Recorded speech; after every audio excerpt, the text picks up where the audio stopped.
del Hijo y del Espíritu Santo. Dios te salve María, llena de gracia, el Señor es contigo. Bendita eres entre todas las mujeres, y bendito es el fruto de tu vientre, Jesús. Santa María, Madre de Dios, ruega por nosotros pecadores, ahora y en la hora de nuestra muerte. Amén. En nombre del Padre, del Hijo y del Espíritu Santo.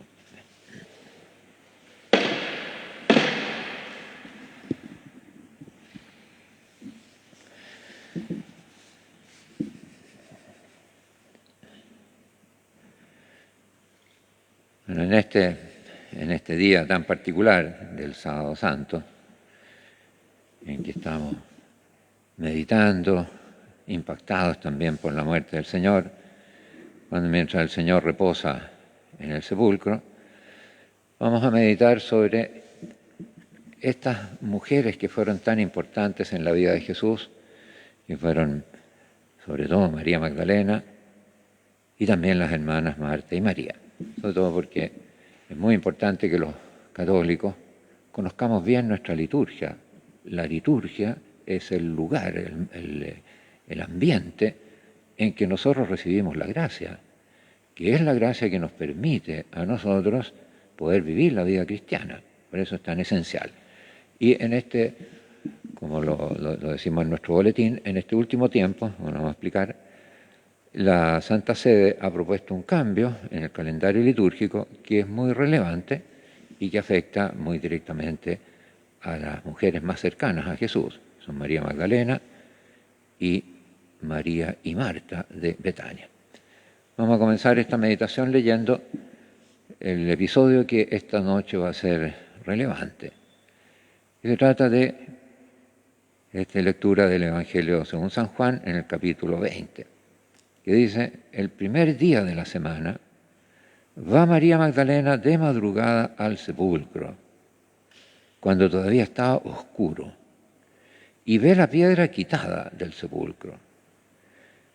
Echa a correr y llega a donde Simón Pedro y el otro discípulo, a quien Jesús amaba, y les dice: se han llevado del sepulcro al Señor y no sabemos dónde lo han puesto.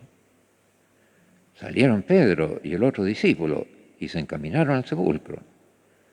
Corrían los dos juntos, pero el otro discípulo corrió por delante más rápido que Pedro y llegó primero al sepulcro. Se inclinó y vio los lienzos en el suelo, pero no entró. Llegó también Simón Pedro siguiéndolo, entró en el sepulcro y vio los lienzos en el suelo, y el sudario que cubrió su cabeza, no junto a los lienzos, sino plegado en un lugar aparte. Entonces también entró el otro discípulo, el que había llegado primero al sepulcro, vio y creyó, porque hasta entonces no habían comprendido que según las Escrituras Jesús debía resucitar de entre los muertos. Bueno, en esta introducción vemos que lo que queremos decir es que María Magdalena es la más importante en el tema de la resurrección. En todos los evangelios fue ella la primera que vio a Jesús resucitado. Entonces, como decíamos al comienzo, vamos a detenernos en este tema de este decreto de la Congregación para el Culto Divino y la Disciplina de los Sacramentos, firmado por el cardenal Sará, que era en ese momento el prefecto de esa congregación romana, que tiene fecha 26 de enero del 2021, y que en su parte principal este decreto dice así: considerando el importante testimonio evangélico que dieron al hospedar al Señor Jesús en su casa, al escucharlo atentamente, al creer que Él es la resurrección y la vida, el sumo pontífice Francisco, acogiendo la propuesta de este dicasterio, ha dispuesto que el 29 de julio se inscriba en el calendario romano general la memoria de los santos Marta, María y Lázaro. Entonces uno dice, por eso un católico tiene que conocer el calendario litúrgico, ¿qué novedad tiene esto? Es muy novedoso. ¿Por qué? Porque antes de este decreto, el 29 de julio se celebraba la fiesta de Santa Marta, como memoria obligatoria, Marta. Pero María estaba quedando fuera, y vamos a explicar por qué. El establecimiento de esta memoria de Marta y María era largamente esperado. De hecho, ya estaba preparado por la misma Santa Sede, como vamos a ver. Decimos de Marta y María porque Lázaro, el hermano de ellas, ya tenía en el calendario litúrgico su propio día. Había un día de San Lázaro, que se celebra con mucha devoción en Francia, porque la tradición dice que Lázaro fue a terminar allá, en las costas de Francia. Pero Lázaro ya tenía su día, el 17 de diciembre. Pero María de Betania, la hermana de Marta y María, siendo tan cercana a Jesús, no figuraba en el calendario litúrgico. ¿Y por qué? Porque la razón de esta ausencia era su confusión con otra María, que también es muy cercana a Jesús, en realidad la más cercana de todas, María Magdalena. Se pensaba entonces que María Magdalena era María, la hermana de Marta. Y María Magdalena tenía en el calendario litúrgico su día propio, el 22 de julio, y lo sigue teniendo. Se pensaba entonces que estaban en el calendario litúrgico ambas hermanas, con una semana de distancia. El 22 de julio, María Magdalena, pero se pensaba que era la hermana de Marta, y el 29 de julio, Marta. Entonces, una y otra. Y precisamente antes se celebraba María Magdalena, que se pensaba que era la hermana de Marta porque se consideraba más importante que Marta. Se identificaba entonces con María Magdalena y siendo esta la mujer más cercana a Jesús, después de la Virgen María, por supuesto, antecedía a Marta celebrándose un día antes, una semana antes. Tenían una semana de distancia las dos hermanas. Así se consideraba por mucho tiempo. Pero un examen más atento de los textos evangélicos que vamos a hacer nosotros, en que figuran ambas mujeres, María Magdalena y María de Betania, examinando los textos más claramente, se demuestra que no son la misma persona, son dos mujeres distintas. Y como resultado de esto, estaba resultando que María de Betania quedaba fuera del calendario litúrgico. Si María Magdalena no es María de Betania, quiere decir que tenemos la fiesta de María Magdalena, tenemos la de Marta y no tenemos a María, la hermana de Marta. Es importante entonces detenernos a ver estas cosas. ¿Por qué? Porque eran amigas de Jesús y muy cercanas. Y a nosotros todo lo que atañe a Él nos interesa, porque Él es la palabra de Dios en este mundo. Y todo lo que hace para nosotros es anuncio y es revelación de Dios. Vamos a ver entonces un primer texto en que demuestra la familiaridad que tenía Jesús con esa familia, con esas hermanas. El primer texto que vamos a ver está tomado del Evangelio.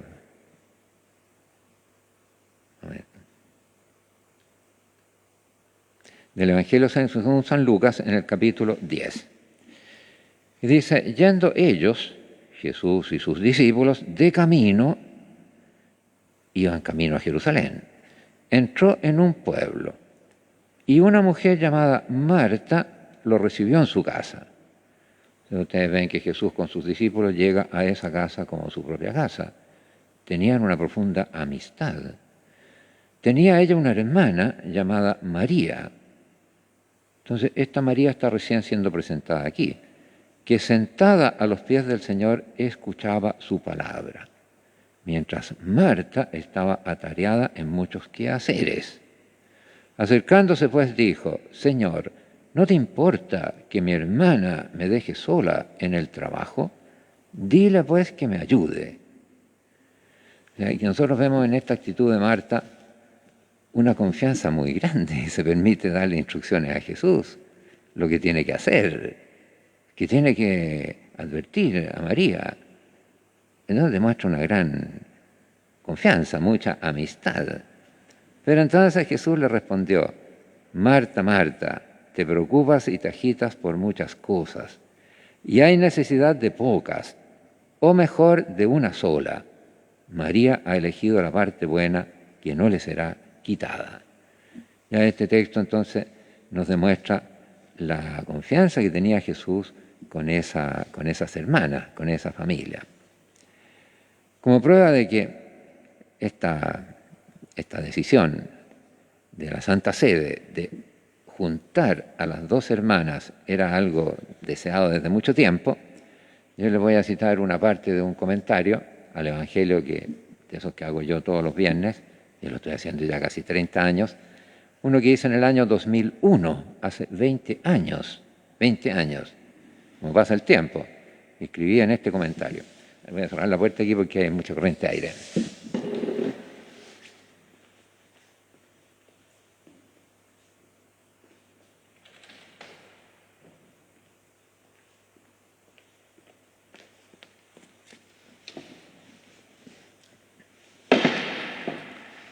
Si ustedes examinan el calendario litúrgico, verán que el domingo 16 del tiempo ordinario, en el ciclo C, que se distingue por la lectura del Evangelio según San Lucas, corresponde este Evangelio que hemos leído, que yo les leí recién. Yendo Jesús de camino, entró en un pueblo y una mujer llamada Marta lo recibió, etc. Ese Evangelio se lee el domingo 16 del tiempo ordinario en el ciclo C.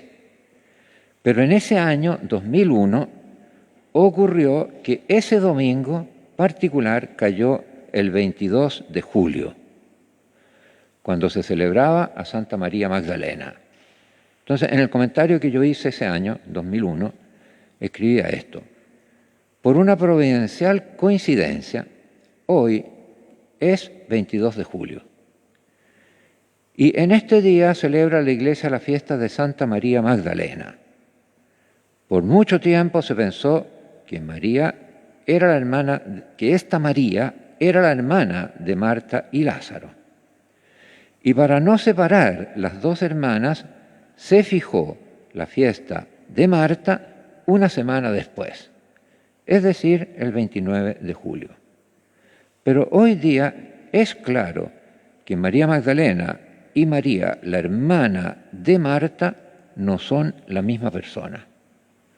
La Magdalena, como su nombre lo indica, era de Magdala, una ciudad de Galilea ubicada en la orilla occidental del mar de Galilea.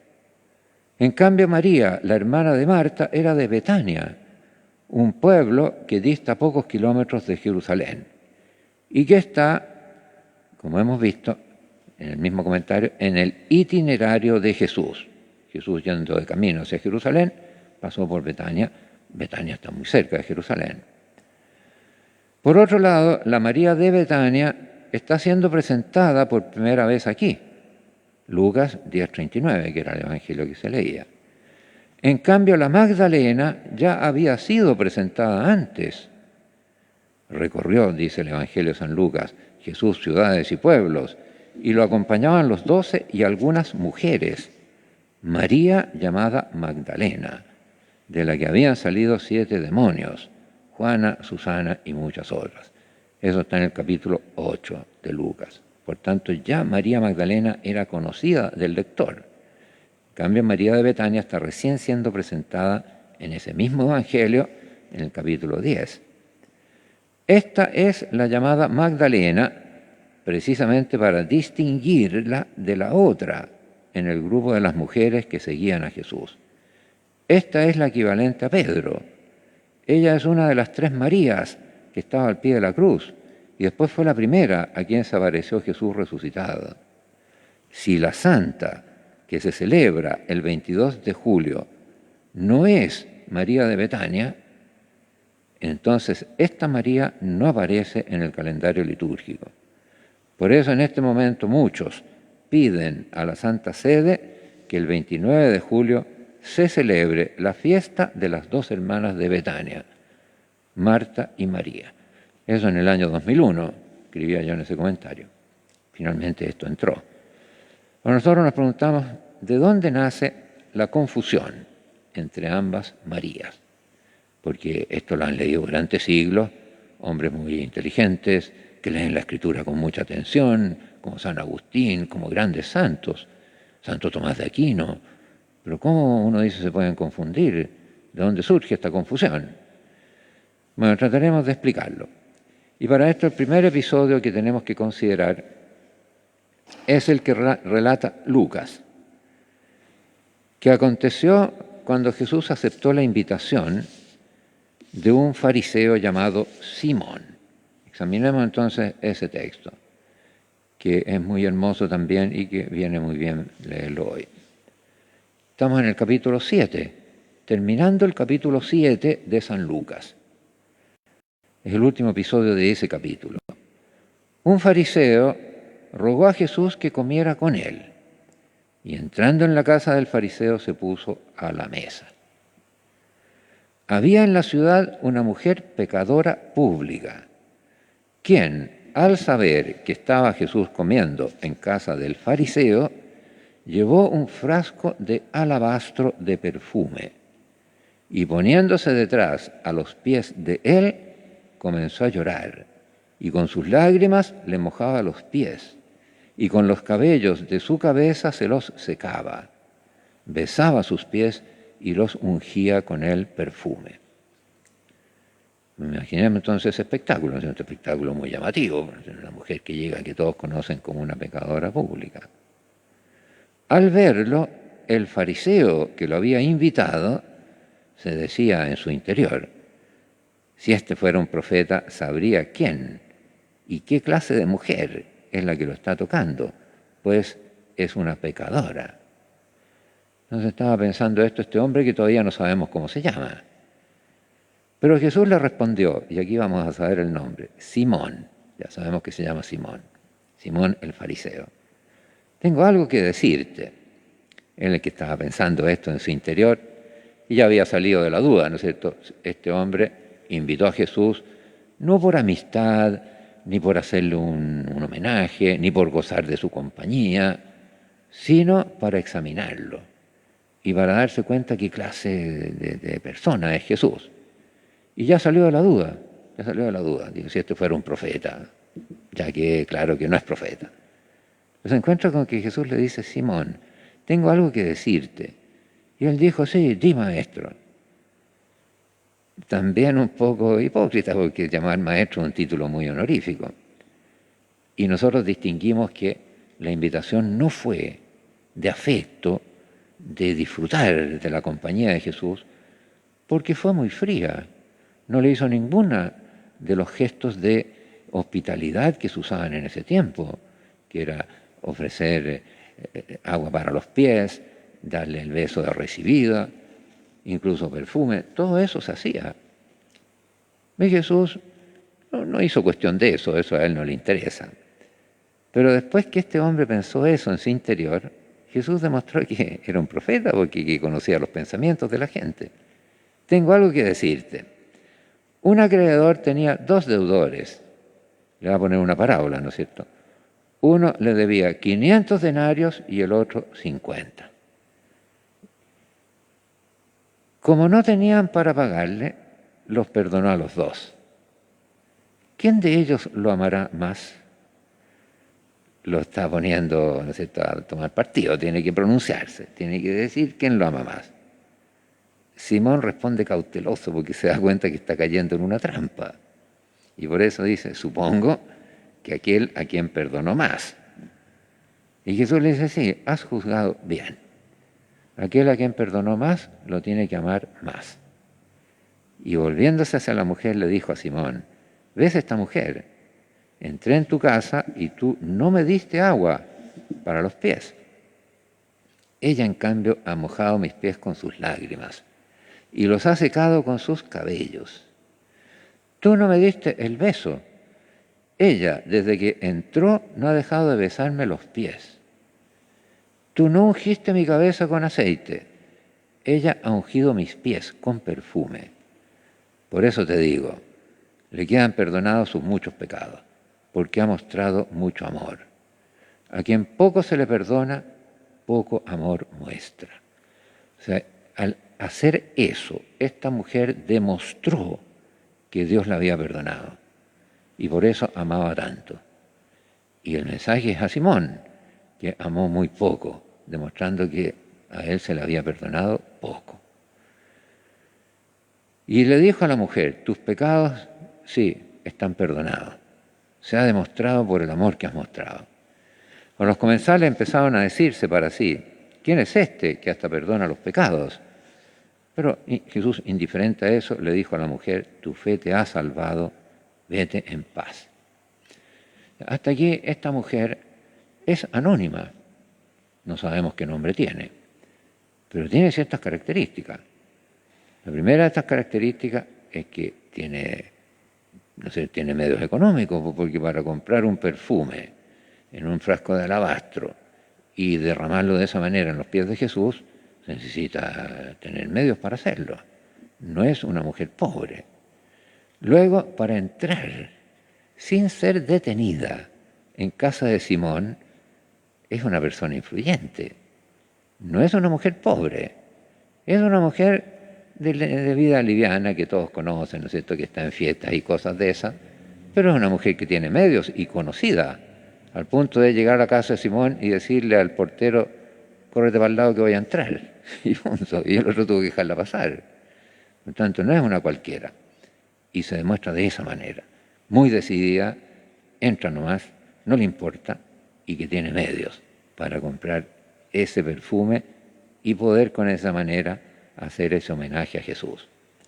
Pero terminado este episodio, inmediatamente después, el evangelista dice, y sucedió a continuación, después de eso, que iba Jesús por ciudades y pueblos, proclamando y anunciando el evangelio del reino de Dios.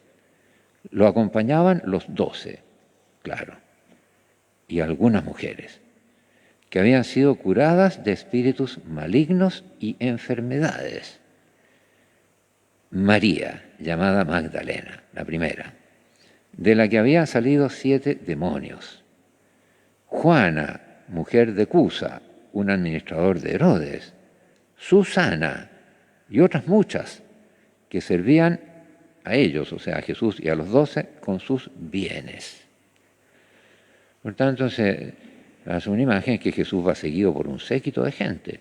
No viaja solo, viaja con los 12 y con todas estas mujeres que también van con él, siguiéndolo. La primera de ellas es María Magdalena y está descrita como aquella de la cual han salido 7 demonios. Inmediatamente después del episodio de esta mujer que entró en casa de Simón con el frasco de alabastro y ungió los pies de Jesús. De ahí se deduce, y probablemente es así, que la mujer que hizo eso es María Magdalena. Ella hizo eso y por eso Jesús le dijo, tus pecados te son perdonados. Está siendo liberada de todos esos 7 demonios, de los cuales dice el Evangelio que fue liberada. Seguimos entonces adelante. La pecadora perdonada. Ya hemos leído ese episodio y podemos entonces decir que María Magdalena, que está inmediatamente después descrita, se pueden decir de ella 3 cosas, se pueden deducir del Evangelio. La primera es su origen, la más clara. ¿Cuál es su origen? Magdala, por eso se llama Magdalena. Magdala, recientemente quiero decir desde hace unos 20 o 30 años, excavaciones han encontrado esta ciudad, Magdala, y han demostrado que en el tiempo de Jesús era un importante puerto ubicado en la orilla occidental del mar de Galilea. Era una ciudad importante, era la más importante de Galilea, Magdala. Era la ciudad más importante de la región antes de que se fundara la ciudad de Tiberíades. Se fundó en tiempo del emperador Tiberio, cuando Jesús estaba en vida. Jesús estaba vivo cuando se fundó esa ciudad. Y probablemente su nombre, Magdala, proviene de una imponente torre, porque en hebreo torre se dice Migdal, de ahí viene Magdala, que la caracterizaba. La torre la veía uno y veía la ciudad desde lejos y desde el mar. Lo importante es que se veía perfectamente desde todo el mar de Galilea. Esta torre todavía se ve en las excavaciones que se hicieron en ese lugar. En griego, esta ciudad recibió el nombre de Tarikee. ¿Por qué? Porque en griego ese es el nombre para decir salazones. Era un lugar donde se salaba el pescado para poderlo conservar. Y esa sal que se usaba para eso se traía desde el Mar Muerto, donde es un depósito enorme de sal, Mar Muerto. Ahora, Magdala distaba 7 kilómetros de Cafarnaúm, que es el lugar donde Jesús hizo su centro de operaciones, Cafarnaúm, donde estaba la casa de Pedro. 7 kilómetros lo puede recorrer una persona en una hora, caminando 7 kilómetros. Y por tanto estaba cerca del lugar que Jesús recorría, estaba en Galilea, era la ciudad más importante de Galilea. Podemos decir que era imposible que Jesús no la conociera. Una ciudad que está a 7 kilómetros, grande, importante. Bueno, no cuesta nada conocerla, porque cuestión de caminar una hora y está uno ahí. Y además era conocida porque es como si uno, no sé, viviendo en Tomé, nunca hubiera ido a Concepción. Y ni siquiera supiera que existe Concepción. Es como un poco raro, ¿no es cierto? Jesús tiene que haber estado muchas veces en Magdala. Lo que sí es cierto es que en el Evangelio no se relata nunca que él haya estado allí, pero conocía el ambiente de esa ciudad. Era una ciudad de gente rica, poderosa, y seguramente de allí tomó Jesús la imagen de ese hombre rico que vestía en púrpura de seda y lino y que celebraba espléndidos banquetes todos los días. Era el ambiente de esa ciudad, y a ese ambiente pertenecía María Magdalena. Por eso es conocida como de Magdala, como diciendo de esa ciudad. Jesús probablemente no hizo ningún milagro ni nada en esa ciudad, porque Jesús se dedicó a evangelizar a los pescadores de ese mar y a la gente sencilla, pero conocía ese ambiente. Entonces la primera cosa es que esta mujer, María Magdalena, la más cercana a Jesús, provenía de ese pueblo, de esa ciudad, que era importante y que se distinguía por una vida muy, muy disoluta y muy opulenta. Pero también se dice de ella de la que habían salido 7 demonios, o sea, la plenitud de los demonios. Este rasgo, unido al anterior, ¿no es cierto?, que es su procedencia de esta ciudad opulenta, como era Magdala, llevó a identificar a María Magdalena con esa pecadora perdonada de la cual se había hablado ya recién inmediatamente antes. Lucas acababa de hablar de esa otra mujer, como hemos visto. Y como observábamos arriba, esa mujer debió ser una mujer pudiente. Corresponde con el ambiente de Magdala. No está lejos del lugar donde se movió Jesús. Porque una mujer pobre, como hemos dicho, no puede disponer de un frasco de alabastro lleno de perfume para derramar como un homenaje de amor a Jesús. La segunda característica entonces es que esta debió probablemente haber sido o parecía o la misma que esa mujer que ungió los pies de Jesús. Y el tercer rasgo que se destaca tiene que ver con lo que acabamos de decir, es el que se dice de las otras mujeres que seguían a Jesús junto con los 12. Dice, los servían con sus bienes. Los apóstoles, ¿no es cierto?, tenían que comer, tenían que poder mantenerse. Bueno, ellas proveían eso. En efecto, eran mujeres con medios económicos, que les permite independencia de movimiento. Cualquier mujer no puede ponerse a recorrer la Galilea o toda la Palestina con Jesús, a menos que tenga medios para hacerlo. Eran mujeres con medios económicos, que pueden tener independencia de movimiento. Una mujer dependía de su marido en ese tiempo, absolutamente, no había leyes sociales, ninguna de esas cosas. Si no tenía medios, no podía moverse. Una de estas mujeres, que también seguían a Jesús, dice, era Juana, esposa de un administrador de Herodes. Por tanto, tiene poder, se le abren todas las puertas a esta mujer. Herodes era el gobernante de ese lugar, y este era su administrador, y esta era la esposa de él, que tenía también libertad para moverse. Bueno, hasta aquí entonces estamos en el capítulo 8. Lucas ha presentado a María Magdalena. y ha dado cierto motivo para que sea identificada por el lector de este Evangelio como aquella mujer que derramó el perfume sobre los pies de Jesús, que ya sentía que Dios la había perdonado y por eso hizo ese acto de amor, y a la cual Jesús dice expresamente: tus pecados te son perdonados.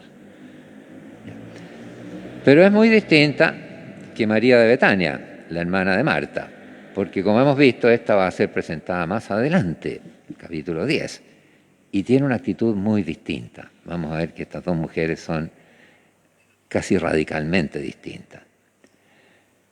Perdura la confusión, sin embargo, porque en el Evangelio de Juan, aquí viene otro punto por el cual se confunden las dos mujeres, donde son mencionadas los tres hermanos, Marta, María y Lázaro, como amigos de Jesús, es esta, la María hermana de Marta, la que unge con un perfume precioso los pies de Jesús. Así lo describe Juan, incluso antes de narrar ese episodio. Juan, en su Evangelio, cuando presenta por primera vez a estos tres hermanos, los presenta así, capítulo 11. Vamos a leer esa presentación. Había un cierto enfermo, Lázaro, de Betania, claramente, pueblo de María. María es de Betania, claramente, pueblo de María y de su hermana Marta. Y ustedes ven que aquí se menciona primero María. María era la que ungió al Señor con perfumes y le secó los pies con sus cabellos. Entonces, inmediatamente uno la identificó con la mujer que acabamos de ver, ¿no es cierto? Porque dice eso. Su hermano Lázaro era el enfermo. Estas hermanas se demuestran muy cercanas a Jesús, porque las hermanas enviaron a decir a Jesús: Señor, aquel a quien tú amas está enfermo. Y no le dicen nada más pensando que Jesús iba a precipitarse e ir allá corriendo, ¿no es cierto? Porque confían en su amistad. Bueno, Jesús al oírlo no se apresuró porque dijo: esta enfermedad no es de muerte, es para la gloria de Dios, para que el Hijo de Dios sea glorificado por ella. Y el evangelista, para explicar que Jesús no fue por desinterés o porque no le importó que se demoró todo ese tiempo en ir, justifica diciendo: Jesús amaba a Marta, a su hermana y a Lázaro. Y aquí cambia el orden de las dos hermanas. Pero esta expresión es única en todo el Evangelio. Que diga que Jesús amaba particularmente a estas personas. Jesús ama a todos los hombres, eso lo dice. Pero en modo particular a Marta, a su hermana y a Lázaro. Cuando se enteró de que estaba enfermo Lázaro, permaneció 2 días más en el lugar donde se encontraba. Y al cabo de esos días dice a sus discípulos: vayamos de nuevo a Judea. Ellos le dicen: Rabí, hace poco los judíos querían apedrearte y tú quieres volver allá. Y Jesús explica: no son 12 las horas del día. Si uno camina de día no tropieza, porque ve la luz del mundo. Pero si uno camina de noche, tropieza, porque no está la luz en él. Y dicho esto, añadió, o sea, lo que está diciendo: todavía es día, todavía no ha llegado mi hora, así que vamos nomás. Cuando llegue, ya va a llegar. Dicho esto, dijo: nuestro amigo Lázaro duerme, voy a despertarlo. O sea, entre todos los personajes del Evangelio, el que más pondera a Jesús es Lázaro. Por eso hay algunos biblistas, todavía esto no está demostrado, vamos a ver si con el tiempo, que dicen que el autor de este Evangelio es Lázaro. ¿Por qué? Porque el autor de este Evangelio es claramente el discípulo amado. Este es el discípulo que ha escrito estas cosas. Es el discípulo amado. Y ese discípulo amado empieza a aparecer en el Evangelio de Juan cuando Jesús ya está en Jerusalén. Y es uno que se mueve con expedición por Jerusalén, entra y sale en la casa del sumo sacerdote. Está al pie de la cruz y no le importa nada. Nadie lo toca. Es una persona influyente en Jerusalén. Y así era Lázaro. Lázaro no era un anciano, era un joven. Y Marta y María, jóvenes, porque todavía no eran casadas.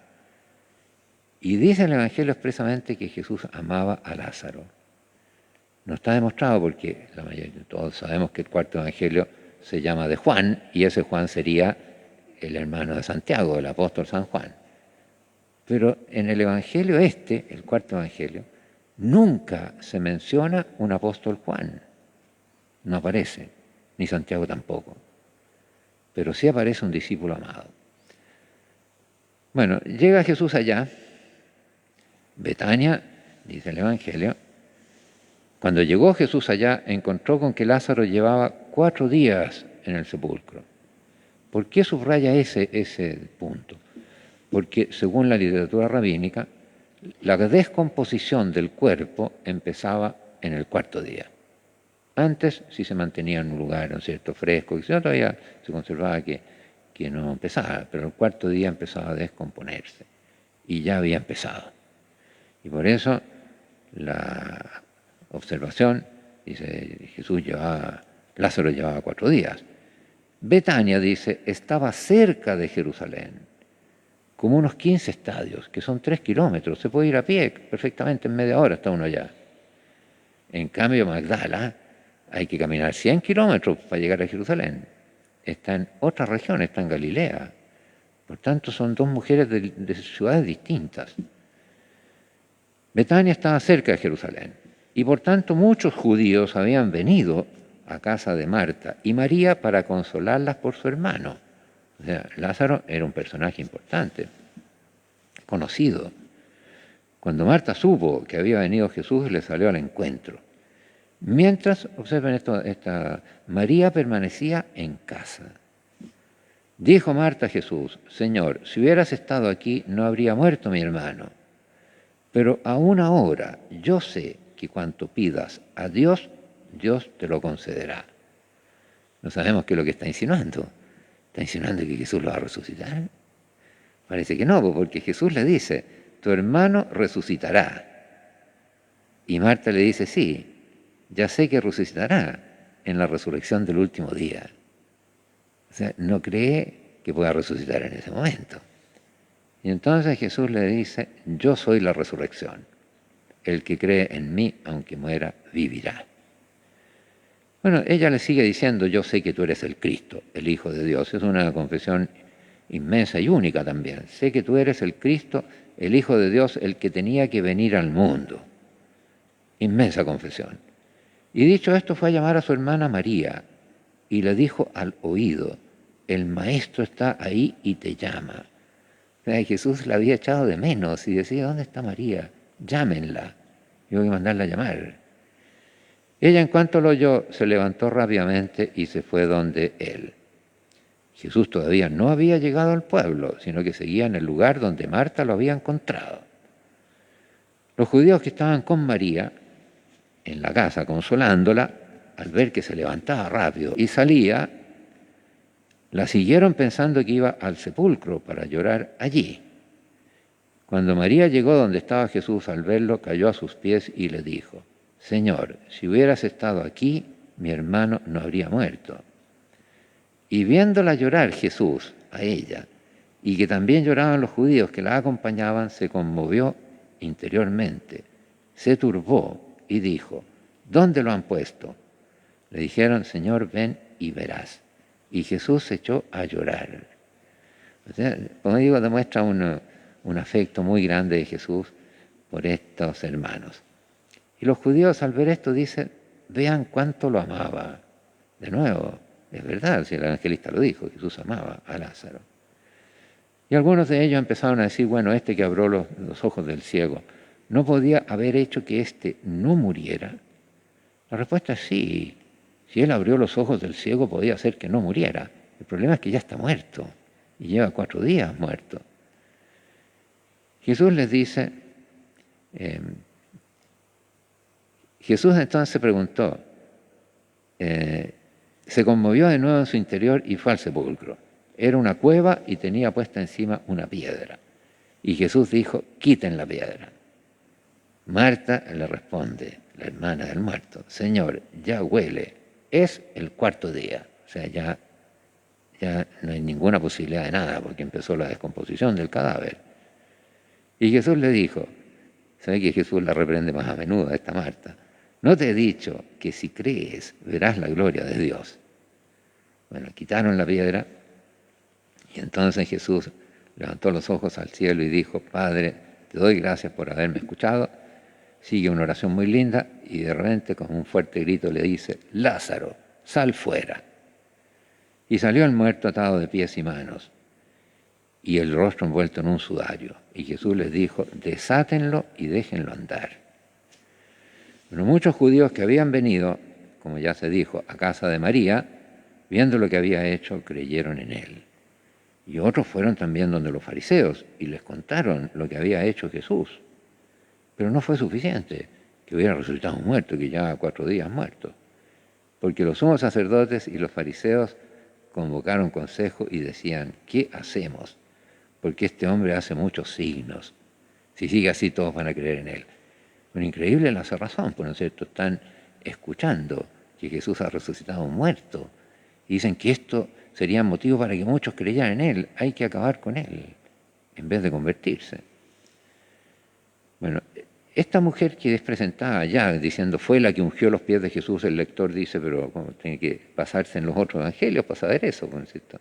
Y por eso está produciendo la confusión, porque en los otros evangelios la que hace eso es la mujer adúltera, la mujer pecadora. Al decir fue la que ungió el lector, como todavía no lo ha leído, pero sigue adelante y llega al capítulo siguiente y se va a narrar ese hecho. Dice, 6 días antes de la Pascua, Jesús se fue a Betania, donde estaba Lázaro, a quien había resucitado de entre los muertos. De nuevo Betania, que es el lugar de Lázaro. Y le dieron allí una cena a Jesús. Marta servía. Ustedes ven que corresponde la imagen de Marta con la que da también Lucas. Estaba llena, agitada con el servicio. Lázaro era uno de los que estaban con él a la mesa. Lázaro el dueño de casa. Y entonces María, tomando una libra de perfume de nardo puro, muy caro, ungió los pies de Jesús y los secó con sus cabellos. Y la casa se llenó del olor del perfume. Entonces hizo ese gesto que es el mismo de la mujer en casa de Simón. Dice Judas Iscariote, uno de los discípulos, el que lo había de entregar, ¿por qué no se ha vendido este perfume por 300 denarios y se ha dado a los pobres? Esta objeción de Judas, de parecerle como excesivo, como mal esto, demuestra que él ya había perdido la amistad de Jesús, había perdido el afecto por él, porque encuentra que hacerle eso es un acto excesivo, que Jesús como que no merece, que se haga ese derroche en él. Se pudo haber vendido en 300 denarios. 300 denarios es mucho dinero. Yo lo calculé porque es fácil calcularlo, porque según una de las parábolas de Jesús, uno que Jesús dice para el pueblo que está ahí, ¿no es cierto? Dice que un propietario fue a contratar obreros para su viña y se contrató con ellos en 1 denario al día. Y los obreros por ese dinero se fueron a trabajar a la viña. 1 denario al día. Por tanto, 300 denarios es el sueldo de un obrero en 300 días, en 10 meses. El salario mínimo en Chile son como 320.000 pesos. 10 meses son 3.200.000. Eso costó el perfume, para hacer un homenaje a Jesús. Nosotros lo pensamos y casi estamos pensando como Judas. 3 millones, derrocharlo en esa forma. Y hay que tener cuidado, porque Jesús aprobó esa acción y encontró que estaba bien. Porque dijo, pobres los tienen siempre con ustedes, pero a mí no siempre me tendrán. Y hay que tener cuidado, ¿por qué? Porque actualmente, yo cuando pensaba esto esta mañana, pensaba en nuestra patria, ¿qué gran iglesia se ha construido en los últimos años? Ninguna. Recorran ustedes, las iglesias son todas antiguas. En cambio, grandes edificios, hoteles, edificios de oficina, inmensos, magníficos, las torres grandes. Iglesias no. Si uno quisiera construir hoy día una iglesia grande como el Templo Motivo de Maipú, sería crítica de los mismos católicos. Dirían, no, qué derroche, habiendo tanto pobre, hacer esto?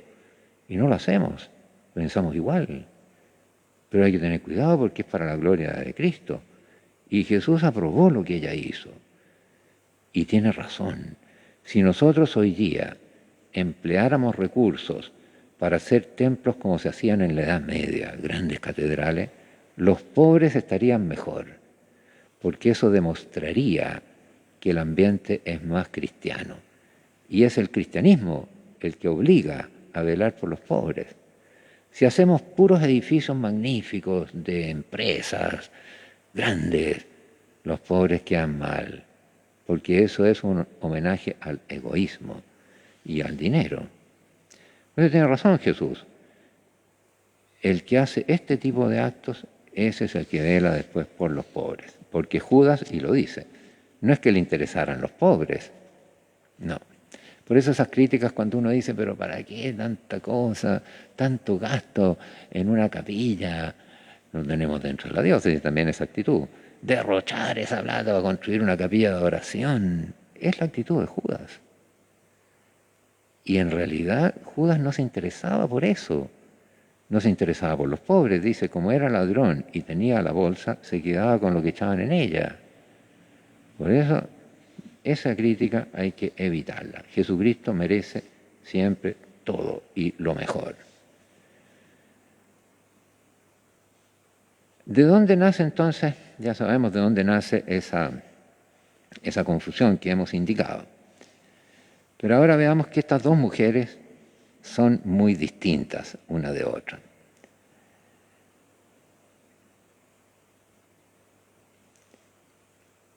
Vamos a ver en qué se distinguen tanto.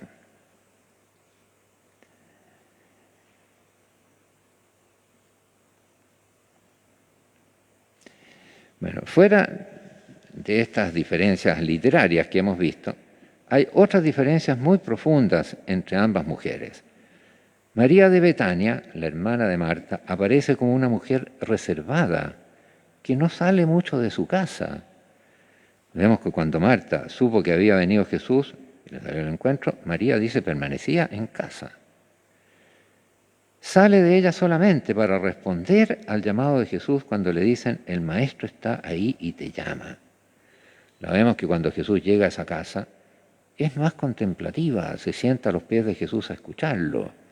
Es una mujer muy reservada y no aparece en ninguna otra actitud más que con ese acto muy profundo de amor a Jesús que ocurre en su misma casa, de ungirle los pies con ese perfume. En cambio, María Magdalena es una mujer independiente, emprendedora, que para acompañar a Jesús viaja lejos de su pueblo, que aparece al pie de la cruz, como lo hemos leído al principio, cuando todos sus discípulos, excepto el discípulo amado, lo han abandonado. Y ella está al pie de la cruz y no le importa, está ahí. Una mujer valiente y que deja su pueblo era Magdala y la encontramos aquí en Jerusalén, que es la última en retirarse después que dejan el cuerpo de Jesús sin vida en el sepulcro y que, como hemos leído, exige ser informada de lo que ocurre con su cuerpo. Y si no le dicen, va corriendo donde Pedro a decirle qué pasó, que está la piedra removida y ya se han llevado al Señor a otro lado sin decirme nada a mí. Esa es la actitud. Y tiene razón, porque era la más cercana a Jesús y la última que estuvo con él después de su muerte. Según el cuarto evangelio, ella tiene la valentía de ir sola al sepulcro de Jesús cuando todavía está oscuro. Una mujer sola, atraída porque quiere estar cerca de él y saber lo que se hace con su cuerpo, sin vida, que había sido depositado solo provisoriamente en la tumba nueva de José de Arimatea, ubicada en un jardín cercano al Gólgota. Jesús fue puesto ahí porque estaba cerca y no se podía hacer ya nada más. El viernes en la tarde, a las 6 de la tarde empezaba el sábado y Jesús antes de eso tenía ya que estar en el sepulcro. Y por eso José de Arimatea dijo, ahí tienen el sepulcro mío, pónganlo ahí por mientras. Por eso cuando María Magdalena ve que la piedra está removida, su pensamiento es que ya lo han trasladado y piensa que esa decisión la ha tomado Pedro y le va a pedir cuenta de por qué no le dijo nada a ella. Y tiene razón, no se habría podido hacer sin ella. Y tiene razón. Exige una explicación de Pedro del supuesto traslado de Jesús del sepulcro, cuando ella vio la piedra ya removida. Y luego, cuando Pedro no sabe nada, y el otro discípulo tampoco, lo que sí ven es que están ahí las vendas y que está el sudario, ellos se van a su casa y ella permanece ahí, insistiendo. Quiero saber qué pasó. Entonces encuentra a uno que toma a ella como el encargado de ese jardín y dice, esta es la mía, él sabe. Dime, ¿dónde lo has puesto? Y yo me lo llevaré. Tú eres el administrador de este jardín.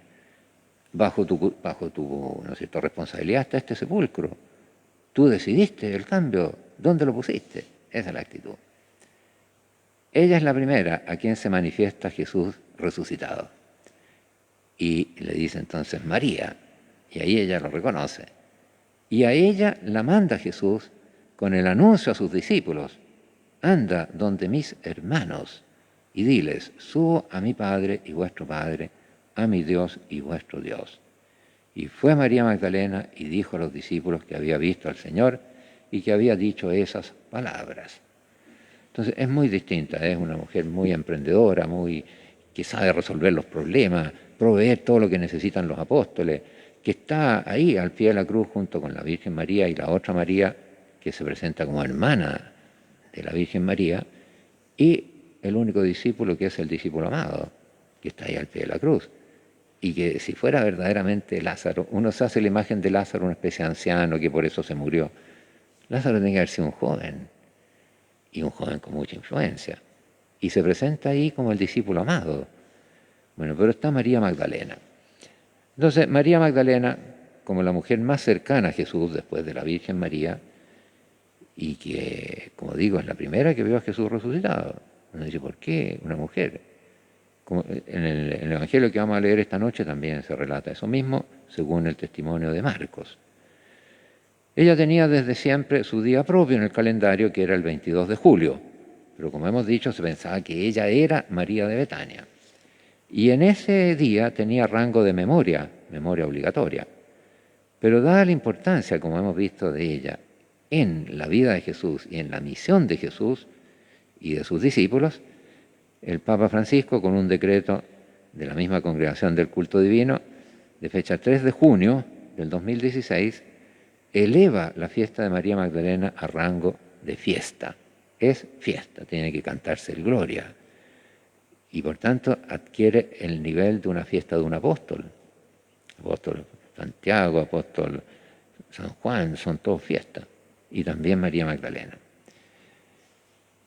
El Papa lo dice con estas palabras. En la actualidad, cuando la Iglesia es llamada a reflexionar más profundamente sobre la dignidad de la mujer, la nueva evangelización y la grandeza del misterio de la misericordia divina, la dignidad de la mujer, ¿no sé?, ha parecido bien que el ejemplo de Santa María Magdalena fuera propuesto también a los fieles de un modo más adecuado.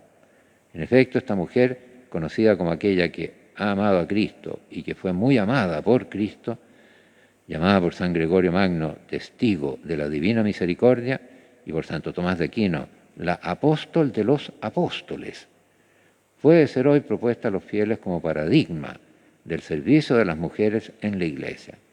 Por eso el Sumo Pontífice Francisco ha establecido que la celebración de Santa María Magdalena de ahora en adelante sea inscrita en el calendario romano general con el grado de fiesta, en vez de memoria como era hasta ahora. Ahora, para terminar y para complicar las cosas, vamos a leer lo que dice el Evangelio según San Marcos, seguido por Mateo. Marcos dice, faltaban 2 días para la Pascua y los ázimos. Los sumos sacerdotes y los escribas buscaban cómo prender a Jesús con engaño y matarlo. Pero decían durante la fiesta no sea que haya alboroto en el pueblo.